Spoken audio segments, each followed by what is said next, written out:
But Trump 2.0, it's different from any Trump 1.0. No retreat, they just reload. The team wants to cut $2 trillion from the budget.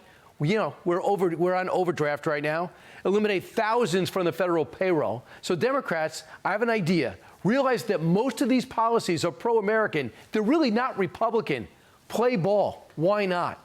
Soon you will realize you have no choice because you can't fight an opponent you can't see or catch. If you ain't first, you're last. Right. And Donald Trump has never been last. Joining us now is West Virginia, former West Virginia Senator. It doesn't sound right, say former, Joe Manchin. Senator, great to see you. I know no tie, relaxing, but your thoughts about what you've seen so far the first week in and what the Democrats should be doing. Well, first of all Americans, Democrats and Republicans, should be rooting for our president to succeed. Whether you voted for Donald Trump or not, whether you are a Democrat or Republican, makes no difference. You want the leader of the free world to succeed. And if you're a senator or a congressperson, you're in a position to help. You're not going to agree on everything, but be respectful when you don't agree and move forward. And don't get all bent up on this. Donald Trump told you exactly what he would do. He is who he is, and that's what's happening.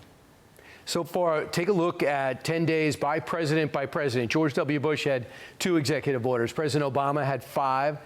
Trump the first time had 6. Biden put down 25. Trump's got 45 and counting. It's hard to keep up with this, especially if you want to be angry at everything.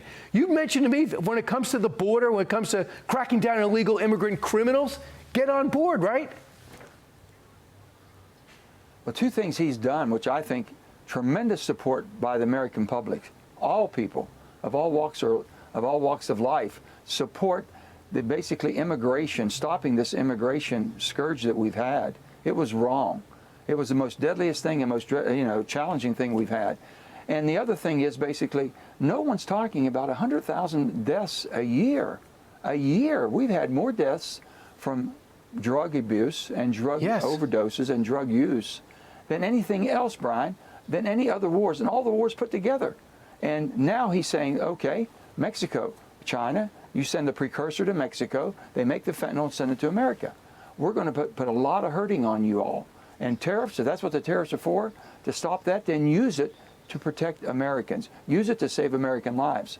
I appreciate that. I support that approach. And that shouldn't be a Republican thing. It should be an American thing, as I mentioned up top. Also, he declared these cartels as terror organizations, which means, in theory, I understand it, we could hit them in Mexico, hit them where they're located because they're hurting American security. But this is what the minority leader, Hakeem Jeffries, is decided to do, and he mentioned late this week. Watch.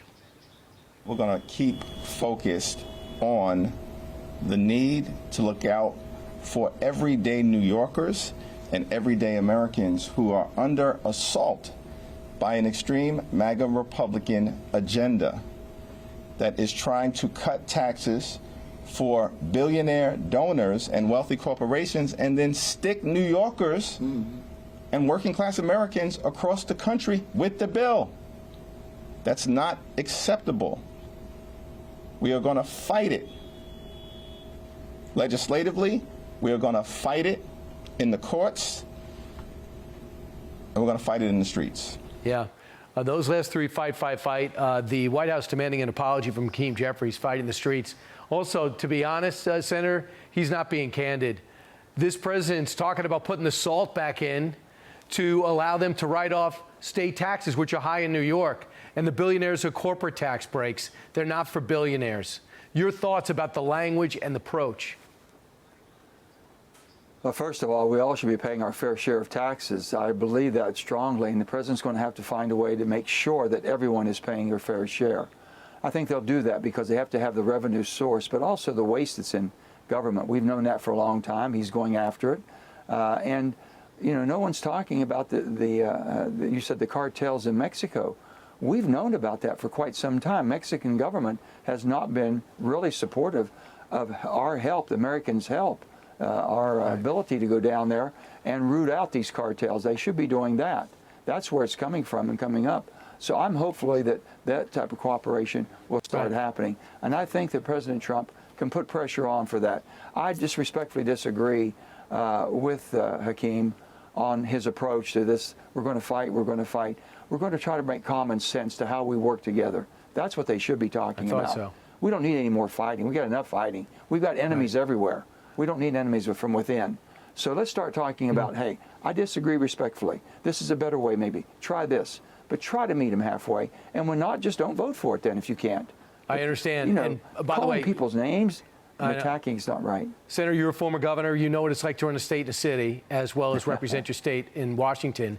I want you to hear what some blue city mayors are saying about the quest to get illegal immigrants off the streets, and with ICE leading the charge. Watch. I want to speak directly to people who are undocumented. We love you. We care about you. We will do anything in our power to help. Because you're not an alien in our city, you're a neighbor. We welcome all individuals and families who want to work, live, and thrive here in our beloved city. Within our domain, we're very clear. We don't ask about immigration status. It's just not the attitude, I think, where the American people are. But what do you think as a former Democrat? Well, first of all, I've told them from day one, having asylum at the border has never been done before. This administration, Biden administration, made a horrible mistake, and I've said that. You can't have people coming in and saying, okay, come back and see me in a couple of years. We just don't do that. That's not who we are. And think about all the people that have come the right way. And we know we have H-2B, H-1B. We have all different types of visas. You can come for different types of work, of ways that you can work in this country. We want people to come for the right reason. We want people to come the right way. And there's a proper way. So if you want to overhaul something, overhaul the immigration system that we have and how people can come to our great country for their family, for work, to contribute to society. That's what we're asking for. And we're going to have to purge all this out.